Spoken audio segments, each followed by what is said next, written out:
I'm going to give you some top tips to help you structure a 20 marker, which is from paper 1, question 5. It is the methods in context. So basically, this is your structure, all right? So you're going to make sure that you've got a paragraph that's about practical issues, a paragraph that's about ethical issues, and a paragraph that is about theoretical issues.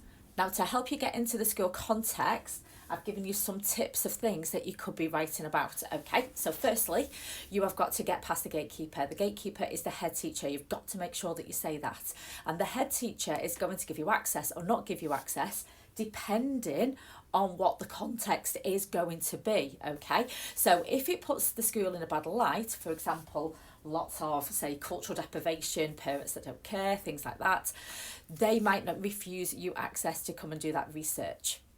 Likewise, your timetabling is also going to pose a bit of a barrier. So if it's at exam times, the school day, so think about when you are going to conduct your research. So if you're doing interviews, they might be restricted to lunchtimes or after school, and that is going to impact which type of students are going to turn up. Next, we're going to look at ethical issues. Okay, so students are under 16. That means that they're a vulnerable group.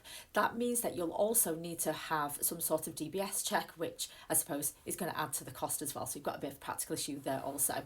But it also means that whatever you're researching, any of these contexts are going to be a sensitive topic. So you would then say, for example, racism within school, it is really sensitive. If a teacher is racist to a student, it is going to upset them, and talking about it, either in a questionnaire or in an interview, is going to be quite upsetting. And they also might feel that they might even get into trouble for actually saying it, okay? And finally, we have got our theoretical issues. These are going to impact the research and whether people are going to be truthful, or you're going to get as much information from that person as accurately as possible. So firstly, students are going to see the researcher as a teacher in disguise. So they might feel that they get into trouble by being honest. So they'll change their behaviour, the Hawthorne effect, or even change what they say, a little bit of social desirability as well. Speech codes and language is also going to pose as a bit of a barrier. So if you were sending a letter home to parents, for example, and that parent doesn't have English as a first language, they're really going to struggle to answer that questionnaire or things like that, okay?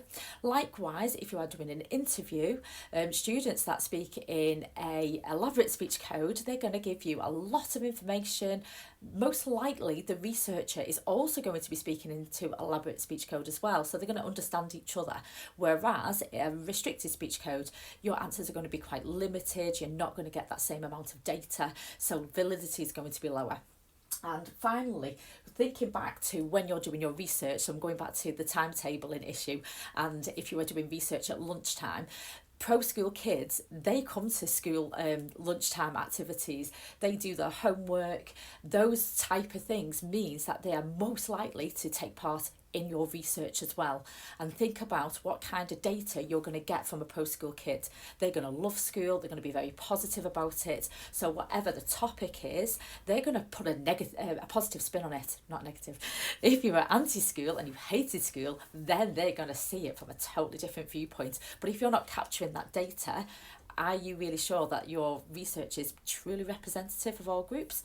Likewise, looking at parents. Parents want to see themselves in a good light, so they might put a positive spin on what they are trying to say. They might say they do lots of activities with their children, they spend lots of money of them, they help them a lot with homework because they don't want to see them like a bad parent.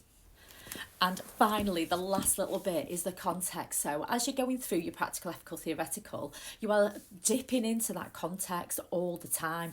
So here's some examples of some context that you could be asked, but really it could be from anything from education that you may have studied. And you've just got to imagine that you are researching that context, and will people be truthful? Will you get the access to them? And those types of things, okay? Remember, you do need to have a conclusion to round off your answer for it to be a perfect methods in context. Thank you so much. See you soon.